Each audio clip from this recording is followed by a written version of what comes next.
بسم اللہ الرحمن الرحیم۔ رحمۃ اللہ علیہ لائیں آپ ذرا یہ دیکھ لیں، یہ علامہ امام نسائی رحمۃ اللہ علیہ اسی سورہ اعراف کی آیت کے تحت دیکھیں یہ آپ کہ یہ حدیث لائے ہیں حضرت ابو ہریرہ رضی اللہ تعالیٰ عنہ کی، اسی آیت 204 کی آیت کے تحت اس کی تشریح میں لائیں کہ حضرت ابو ہریرہ سے کہ وہ فرماتے ہیں، کہا تھا رسول اللہ صلی اللہ علیہ وآلہ وسلم انما جعل الامام ليؤتم به فاذا كبر فكبروا واذا قرأ فانصتوا واذا قال سمع الله لمن حمده فقولوا اللهم ربنا لك الحمد، کہ نبی علیہ الصلوۃ والسلام نے فرمایا کہ امام اس لیے مقرر کیا جاتا ہے کہ اس کی اقتداء کی جائے، تو جب وہ تکبیر کہے تو تم بھی تکبیر کہو، اور جب امام قرأت کرے تو تم خاموش رہو، اور جب وہ سمع اللہ لمن حمدہ کہے تو تم اللہم ربنا لک الحمد کہو۔ تو دیکھیں سامعین، یہ حدیث ہے حضرت ابو ہریرہ رضی اللہ تعالیٰ عنہ کہ وہ نبی علیہ الصلوۃ والسلام کا ارشاد کا نقل کرتے ہیں کہ انما جعل الامام لیؤتم به، امام اس لیے ہوتا ہے کہ اس کی اقتداء کی جائے، اس کی اتباع کی جائے۔ اذا کبر فکبروا، جب امام تکبیر کہے تم بھی تکبیر کہو، واذا قرأ فانصتوا، اور جب امام قرآن پڑھے تو تم خاموش ہو جاؤ۔ اس میں بھی خاموش رہنے کو جو کہا گیا ہے وہ امام کے قرآن پڑھنے کی وجہ سے کہا گیا ہے، آواز سننے کی وجہ سے نہیں کہا گیا۔ اور دوسرا یہ کہ اذا کبر فکبروا، جب وہ تکبیر کہے تم بھی تکبیر کہو، یہ تکبیر تحریمہ ہے، پہلی تکبیر ہے، اور پہلی تکبیر کے بعد امام قرآن کہاں سے پڑھتا ہے؟ وہی فاتحہ سے پڑھتا ہے۔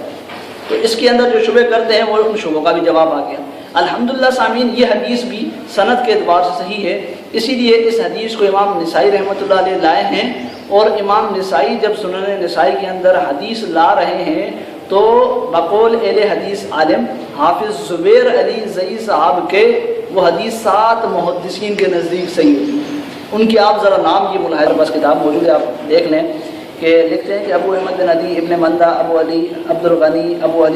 علی الخطیب بغدادی اور مقدسی،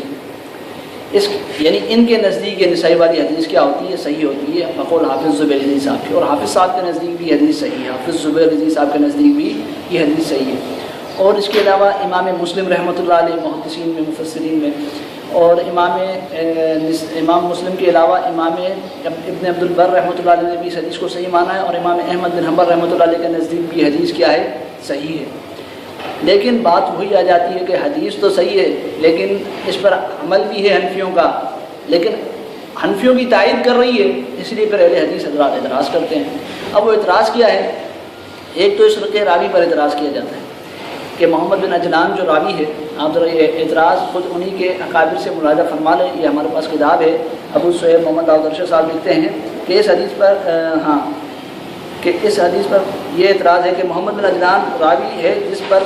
سیدنا ابو ہریرہ کی احادیث مختلط ہو گئی تھی، یعنی اعتراض یہ کیا جاتا ہے کہ جی اس پر اپنا محمد بن عجلان جو راوی ہے اس پر ابو ہریرہ کی جو احادیث ہیں وہ مختلط ہو جاتی تھی، اس وجہ سے یہ حدیث بھی انہی میں شمار کر رہے ہیں اور اس کو ضعیف بناتے ہیں۔ تو پہلی بات تو سامعین یہ یاد رکھیں آپ کہ بھائی محمد بن عجلان ثقہ راوی ہے، جمہور کے نزدیک محمد بن عجلان جو راوی ہے وہ کیا ہے؟ ثقہ راوی ہے، اور یہ بات خود اہل حدیث میں سے حافظ زبیر علی صاحب کو بھی تسلیم ہے۔ آپ جو رفع الجن کے اندر یہ عبارت دیکھ سکتے ہیں کہ انہوں نے بھی اس کو جمہور کے نزدیک ثقہ لکھا ہے۔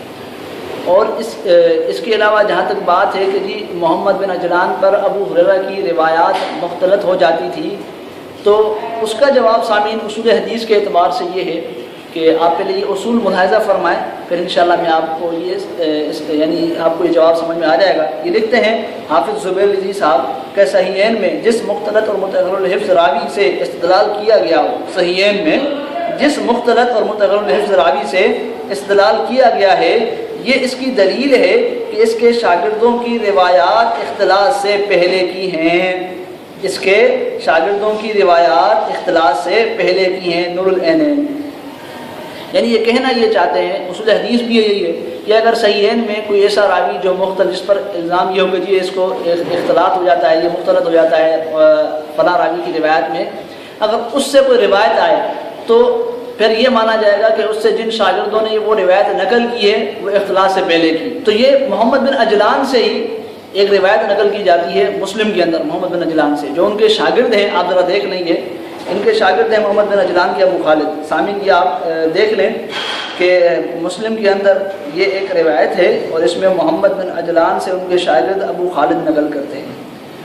یہ ابو خالد آپ نسائی کی ذرا دوبارہ سند ملاحظہ فرما لیں، ابو خالد ہی شاگرد ہیں ان کے محمد بن اجلان کے، تو معلوم ہوا محمد بن اجلان سے ابو خالد کی جو روایات ہیں وہ اختلاط سے پہلے کی ہوتی ہیں، تو یہ بھی اختلاط سے کیا ہے؟ پہلے کی ہے۔ تو اختلاط والا اعتراض کا یہ جواب میں نے آپ کے سامنے رکھا۔ دوسرا ایک اعتراض یہ کیا جاتا ہے اس روایت پر بھی کہ جی اس کے اندر جو ہے وہ اذا کرا فانسدو کے الفاظ ہیں، اور یہ بھی جو ہے نا محمد بن اجلان کے علاوہ اور کوئی نقل نہیں کرتا، اس وجہ سے یہ شاذ ہے، اور شاذ روایت کیا ہوتی ہے؟ ضعیف ہوتی ہے۔ دوسرا اعتراض یہ کیا جاتا ہے، اس کا جواب حافظ زبیر عزیز صاحب کی ایک تو وہ عبارت ہے، اور دوسرا میں آپ کے سامنے علامہ ابن عبدالبر رحمۃ اللہ علیہ کے حوالے سے عبارت رکھ دیتا ہوں، آپ یہ ذرا دیکھ لیں۔ وہ لکھتے ہیں علامہ ابن عبدالبر رحمۃ اللہ علیہ فإن قال قائل إن قوله فإذا قال فأنس لم يقله أحد في حديث أبي هريرة غير ابن أجلان ولا قاله أحد في حديث أبي موسى غير جرير أن التيمي قيل له لم يخالفهما من هو أحفظ منهما ووجب قبول زيادتهما وقد صحح هذين الحديثين أحمد بن حنبل وحسبك به إمامة وعلما بهذا الشأن۔ کہ پس اگر کوئی اعتراض کرے کہ وَإِذَا قَرَأَ فَأَنصِتُوا کا جملہ حضرت ابو ہریرہ کی حدیث میں ابن اجلان کے سوا کسی نے روایت نہیں کیا، اور نہ حضرت ابو موسیٰ الاشعری کی روایت میں کسی نے کہا سوائے جریر ان سلیمان تیمی کے، تو اس کا جواب دیا جائے گا کہ ان دونوں سے زیادہ حافظے والوں نے ان کی مخالفت نہیں کی، بس ان کی زیادتی کو قبول کرنا واجب ہے، ان کی زیادتی کو فوجب قبول زیادتیہما، ان کی زیادتی کو قبول کرنا کیا ہے؟ واجب ہے۔ پھر آگے لکھتے ہیں اور بے شک ان دونوں حدیثوں کو امام احمد نے صحیح کہا ہے، اور تجھے ان کا امام ہونا اور حدیث کے فن میں عالم ہونا کافی ہے۔ تو یہ فی الحال علامہ ابن عبدالبر رحمۃ اللہ علیہ کے حوالے سے میں نے آپ کے سامنے جواب رکھا۔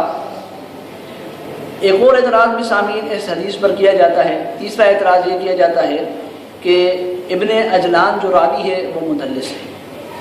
آپ یہ ذرا اعتراض کو خود انہی اہل حدیث حضرات کی کتابوں کے حوالے سے ملاحظہ فرما لیں، پھر انشاءاللہ اس کا میں جواب آپ کے سامنے رکھوں گا۔ یہ دیکھتے ہیں، آپ دیکھ لیں، حدیث اہل حدیث ہے، حدیث و اہل تقلید ہے۔ اہل حدیث عالم ابو صہیب محمد داؤد ارشد صاحب وہ لکھتے ہیں محمد بن اجلان مدلس راوی ہے۔ پھر آگے لکھتے ہیں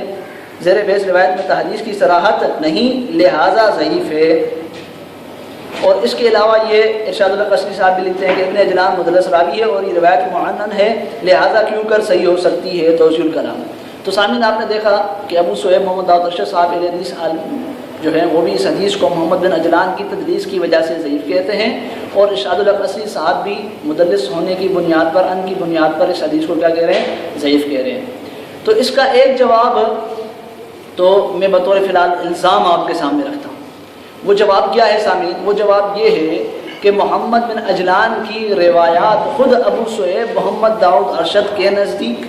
جو اہل حدیث عالم ہے، اور ارشاد القصری صاحب کے نزدیک جو اہل حدیث عالم ہے، ان دونوں کے نزدیک صحیح ہوتی ہیں ان والی روایت۔ مدلس بھی ہے، ان سے بھی روایت کر رہا ہے، لیکن ان دونوں کے نزدیک، ان دونوں اہل حدیث علماء کے نزدیک اس کی ان والی روایت صحیح ہوتی ہے اور قابل استدلال بھی ہوتی ہے، لیکن کی قید ہے، لیکن کیوں؟ لیکن جب وہ اہل حدیث علماء کی تائید میں ہوں، اہل حدیث علماء اس سے استدلال کریں، تو پھر ان کے نزدیک صحیح بھی ہے اور قابل استدلال بھی ہے۔ آپ ذرا اس پر حوالہ ملاحظہ فرمائیں، یہ آپ کے سامنے حدیث اہل تقلید ہے۔ آپ یہ دیکھ لیں کہ اس حدیث اہل تقلید کے اندر یہ ابو صہیب داؤد ارشد صاحب دوران خطبے کے تحت المسجد ادا کرنے کے متعلق، یعنی اس مسئلے کے متعلق ایک حدیث لائیں کہ حضرت ابو سعید خدری رضی اللہ تعالیٰ عنہ کی سامعین یہ حدیث آپ دیکھیں، حضرت ابو سعید خدری رضی اللہ تعالیٰ عنہ ترمذی کے حوالے سے، اور یہی حدیث ارشاد القصری صاحب بھی لائیں، یا ان کا بھی حوالہ دیکھ لیں۔ یہ دونوں یہی ابو سعید یعنی حضرت ابو سعید خدری رضی اللہ تعالیٰ عنہ کی حدیث لائیں ترمذی کے حوالے سے۔ اب ذرا آپ اس حدیث کو ترمذی میں اس کی سند ملاحظہ فرمائیں۔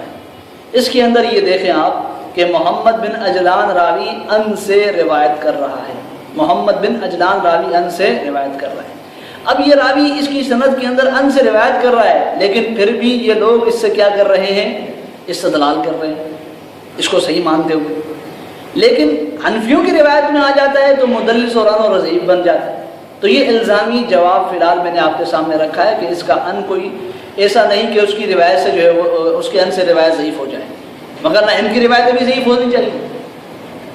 تو یہ تیسرے اعتراض کا جواب میں نے آپ کے سامنے رکھا۔ باقی ایک اعتراض جو حافظ زبیر علی زہید صاحب کرتے ہیں، انشاءاللہ اس کا تفصیلی جواب میں اہل حدیث حضرات کے دلائل کے جواب میں رکھوں گا آپ کے سامنے، کہ وہ کہتے ہیں ابو ہریرہ کا فتویٰ جو ہے اس حدیث کے خلاف ہے، حالانکہ ایسی بات نہیں ہے، ایسی بات نہیں ہے، یہ آپ کو یاد رکھیں۔ انشاءاللہ اس کا تفصیلی جواب آئے گا، میں انشاءاللہ آپ کے سامنے جب ان کے دلائل کے جواب کی بات آئے گی تو اس میں تفصیلی جواب آپ کے سامنے رکھوں۔